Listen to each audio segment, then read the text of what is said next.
வணக்கம் நண்பர்களே. KN நேரு அதிரடி கைது. மறைக்கப்பட்ட வருமானம் மற்றும் கணக்கில் காண்பிக்கப்படாத முதலீடுகள் தொடர்பாக முன்னாள் அமைச்சர் KN நேரு மீது வருமான வரித்துறை வழக்கு தொடுத்திருக்கு. இந்த வழக்கில் தற்போது வருமான வரித்துறை சென்னை உயர்நீதிமன்றத்தில் மேல்முறையீடு செஞ்சிருக்கிறாங்க. எனவே KN நேரு பதிலளிக்க நீதிமன்றம் உத்தரவிட்டிருக்காங்க.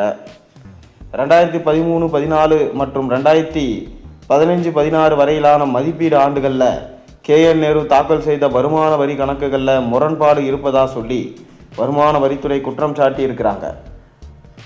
மேலும் KN நேரு தற்போது திருச்சி மேற்கு தொகுதியில் MLA-வா இருக்கிறார். 2013-14 மற்றும் 15-16 காலங்களில் தாக்கல் செய்த வருமான வரி கணக்குகளை முரண்பாடு இருப்பதா வருமான வரித்துறை சந்தேகத்திற்காங்க. ரூபாய் 17 கோடி கணக்கில் காட்டப்படாத வருமானம் மற்றும் 11.98 கோடி கணக்கில் காட்டப்படாத முதலீடுகள் இருந்ததா வருமான வரித்துறை தெரிவிச்சிருக்காங்க. நேருவின் சகோதரர் KN மணிவண்ணனுக்கு சொந்தமான இடங்களில் ரெய்டு மேற்கொள்ளப்பட்டது. கைப்பற்றப்பட்ட டைரி, நோட்புக், பென்டிரைவ் உள்ளிட்டவற்றிலிருந்து பெறப்பட்ட தகவல் அடிப்படையில் இந்த மதிப்பீட்டை வருமான வரித்துறை சொல்லியிருக்கிறாங்க. கடந்த 2019 வருமான வரி அதிகாரிகள் வழங்கிய மறு மதிப்பீட்டை எதிர்த்து KN நேரு மேல்முறையீடு செஞ்சிருந்தார். இதனையடுத்து கடந்த 2025 ஆண்டு மார்ச் 11 வருமான வரி ஆணையர் நேருவுக்கு ஆதரவாக தீர்ப்பளித்தார். மேலும் இதை எதிர்த்து வருமான வரித்துறை தாக்கல் செய்த மனுவை அதே ஆண்டு டிசம்பர் 3 வருமான வரி மேல்முறையீட்டு தீர்ப்பாயம் தள்ளுபடி செஞ்சாங்க. இந்த தீர்ப்பை எதிர்த்து வருமான வரித்துறை முதன்மை ஆணையர் தற்போது மேல்முறையீடு செஞ்சிருக்கிறார். இதற்கு பதிலளிக்க நீதிமன்றம் தற்போது உத்தரவிட்டிருக்கிறாங்க.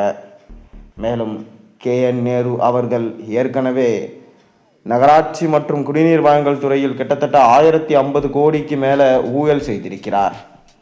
அதாவது டெண்டர் விடுவதில் ஊழல், மாணவர்களுக்கு வேலை வாங்கி தருவதாக கமிஷன் பெற்றுக்கொண்டு கிட்டத்தட்ட ஒவ்வொரு மாணவரிடமும் 25 முதல் 35 லட்சங்கள் கமிஷனாக பெறப்பட்டு அதன் மூலமாக அவர்களுக்கு வேலை போடப்பட்டது என செய்தி வெளியாகியிருந்தது. தொடர்ந்து பல்வேறு வழக்குகளில் சிக்கியுள்ள KN நேரு அவர்கள் சட்டசபையில் காரசாரமாக பேசியிருந்தார். விஜயை எதிர்த்து குரல் கொடுத்திருந்த KN நேருவுக்கு தற்போது காவல்துறையால் கைது செய்யப்படும் நிலைமை ஏற்பட்டிருக்கிறது. வருமானத்துக்கு அதிகமாக சொத்தை சேர்த்துவிட்டு அதை மறைக்க முயற்சித்தது போன்ற பல்வேறு வழக்குகளில் KN நேரு அதிரடியாக கைது செய்யப்படலாம் என்கின்ற தகவலும் தற்போது வெளியாகியிருக்கு.